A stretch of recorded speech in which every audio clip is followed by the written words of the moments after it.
different.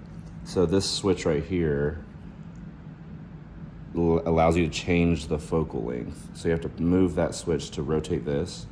So basically, so this is all like zooming in and out, right? Like so.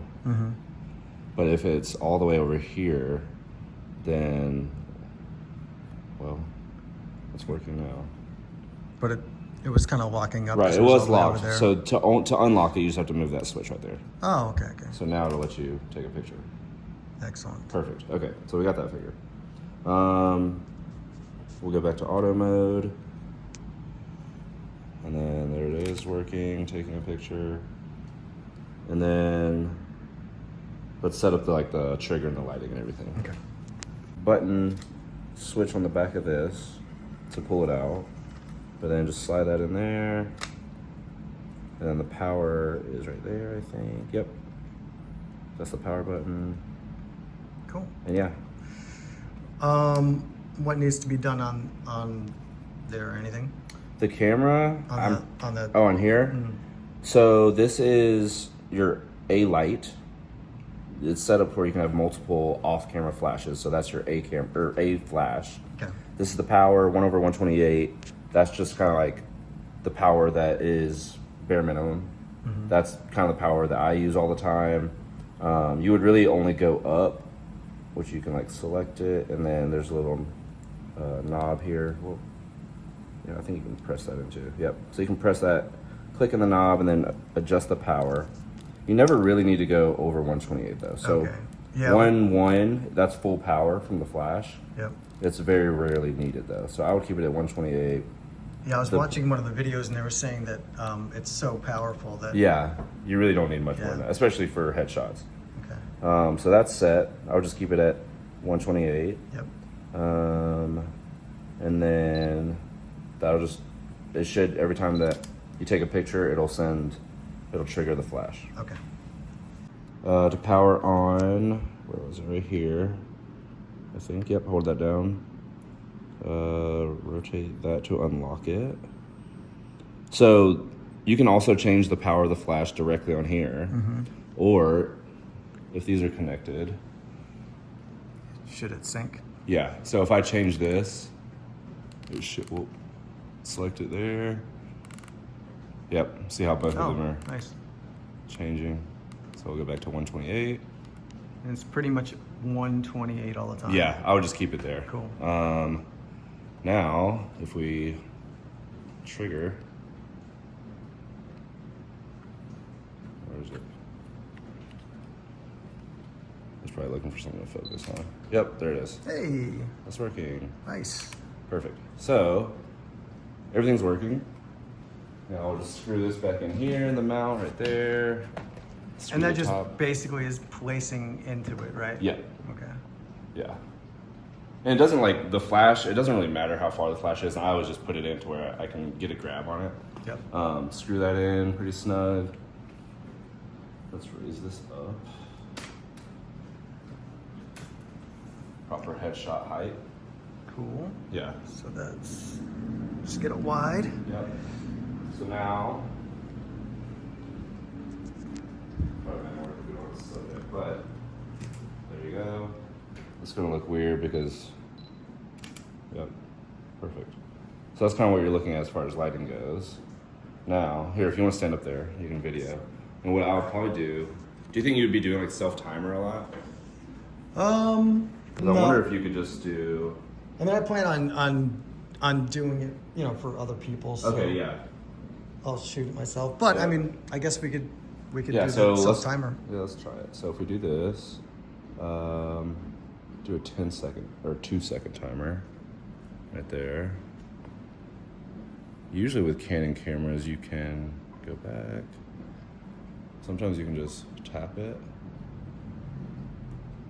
And that will autofocus? That is autofocus, but sometimes if you tap it, it'll take a picture too. Oh. But now with the 2-second timer, you can do 1. Should work. Oh wait. Yeah. Okay. There you go. So that's really harsh lighting, but What was I gonna say? And then how's this? All right. This is manual mode. And I'm just gonna like talk through it. Cool. And if you want to like, take notes later or whatever. So the big three things in manual mode are the shutter speed, the aperture, and then the ISO.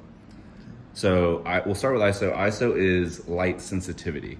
So that's dictating how sensitive the camera sensor is to all light.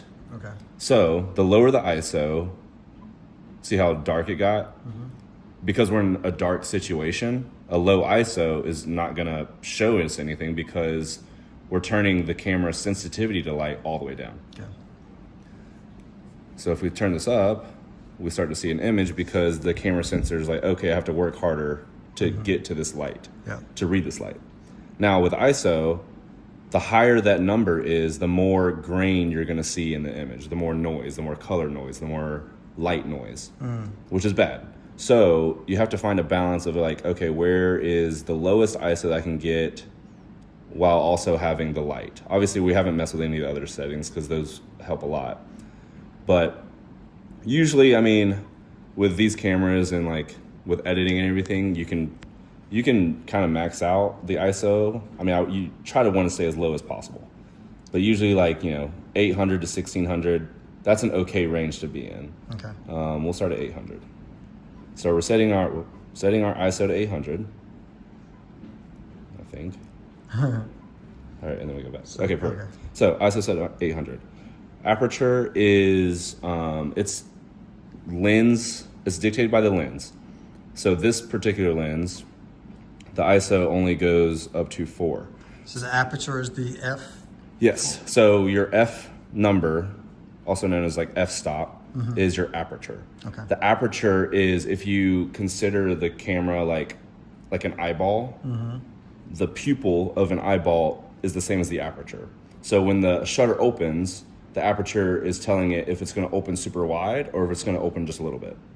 When you open super wide, you're allowing more light to come in. That also is the shortest depth of field. So depth of field is like, okay, well, if you want your face in focus but the background super blurry, you would set your ISO low. So the lowest number on the aperture, lowest aperture number on this lens is f3.5. Okay. That is a great number for headshots, for portraits. So the lower the aperture, the more light that's coming in. The more light comes in. Okay. Yep. Because it's opening wider. Okay. So f3.5 is going to open the lens up like this, as opposed to f22, which is going to open the yes, very small. And so that's why, like, even now, like f22, there's no light because that aperture is so small. But as we change that aperture and go all the way down, no, that's an easy way to remember it. Yep. And so now f3.5, that is telling the lens to let in the most light, essentially. Okay. So if you think of your ISO as the camera sensor, you're controlling the sensor and like the light sensitivity. The aperture is controlling the lens, what the lens is actually doing. The pupil of the Yep, lens. the pupil in the lens. And so like, I have a lens that goes down to f1.4, which is like huge. Yeah. But it's also like no one ever shoots at f1.4 because you'll get the tip of the nose in focus and the eyeball will be out of focus. Oh, okay. Because it has such a short depth of field. So the aperture is like used to focus on, you want to focus on the eyes. Yes, and the aperture controls the depth.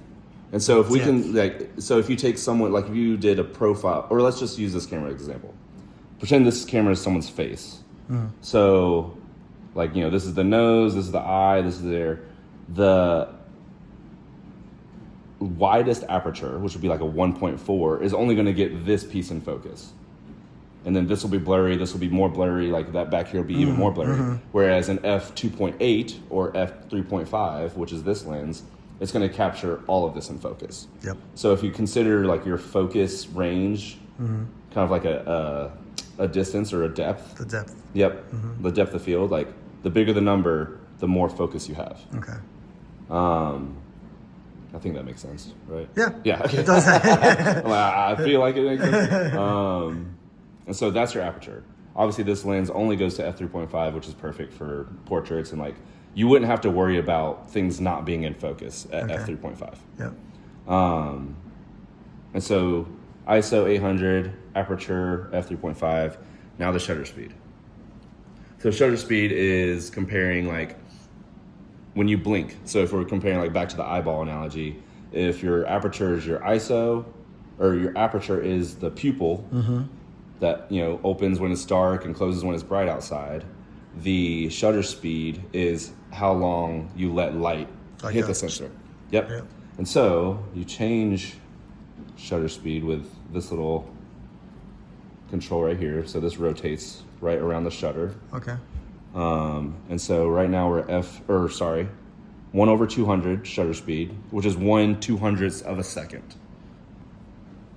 So 1/200th of a second is pretty, you know, fast for a lens. And it can go all the way down to 1/15th of a second. That's a 4-second shutter speed, 3-second, 1/4 of a second.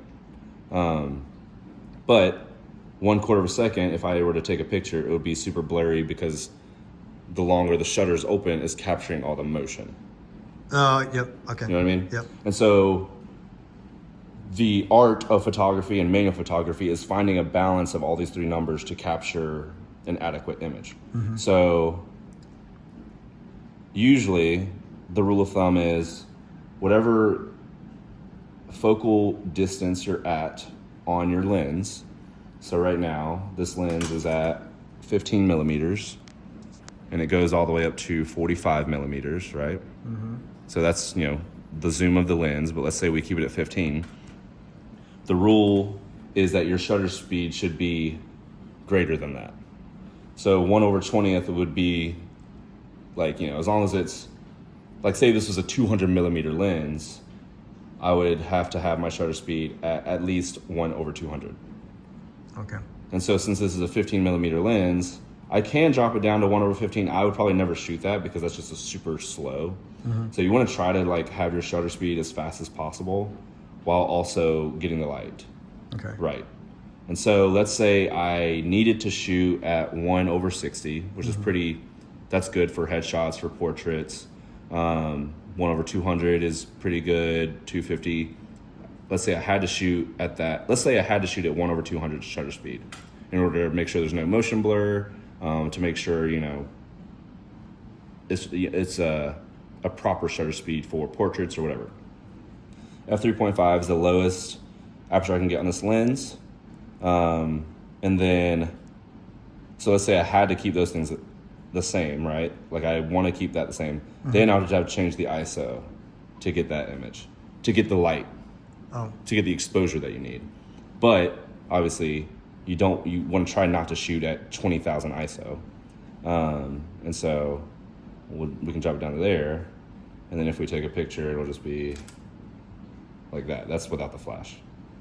But that would be the image if we had all those settings the way they were. Obviously, you can change those settings. Let's say, you know, okay, that's too dark still. Either I can go up in ISO or I can go back and I can change that shutter speed to let in more light. So 1/80th, that's probably the lowest I would go for like a portrait because, I mean, that's the image. If you were to like really zoom into that, it would probably be a little bit of motion blur. But that's adequate. So that's manual photography, you know, basics of it with no flash, just the camera. You add in flash. So for my purposes, you want to be around So what is that, 1/80? 1/80. For yours, I mean, I would probably just do 160. 160. Okay. 160, f3.5. And then obviously, you know, the ISO is going to change when you introduce flash. Yeah. So obviously that flash is so powerful, so you don't need a whole lot of light Yep. on the sensor.